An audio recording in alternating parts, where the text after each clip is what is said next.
We took a look earlier at how to utilize a TLP058 logic probe to look at SPI data. Well, I'm currently still running that same test, but I want to see how many times a certain data packet appears.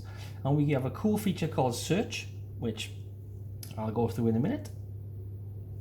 So we have various different things that we can search on. So an event like an edge trigger, a runt, a setup and hold, but we are more interested in bus. So automatically selects bus 1, which is the SPI bus, which we're looking at here. And we want to mark on a particular data. So I'll pick a random, let's say 0A. So that's the binary section, but we're doing it in hex.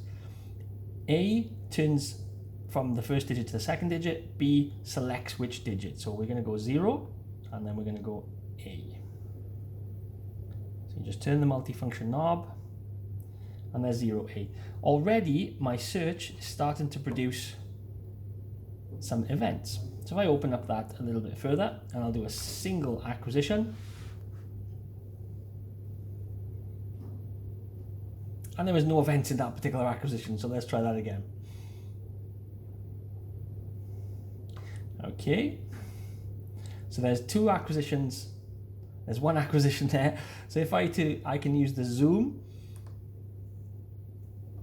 and that actually then zooms straight to the 1 event, 0A. If this particular data packet was really important to me and I wanted to trigger on that, then there's a really quick, nice shortcut that we can utilize. Tap in the search. We have 2 options at the bottom. Copy trigger settings to search, which we don't need or want at this moment, or copy search settings to trigger, which is what we are interested in. So just by pressing that, you'll notice the trigger at the moment is set to just a positive edge. If I press this, it's now changed over to bus 1 SPI searching for a certain data, which is 0A. So if I then was to do a single shot,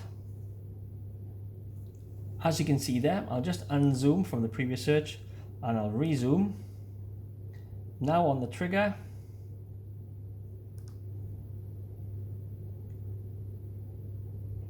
so T for trigger, there we go. So data 0A, and we've now triggered on the packet of interest.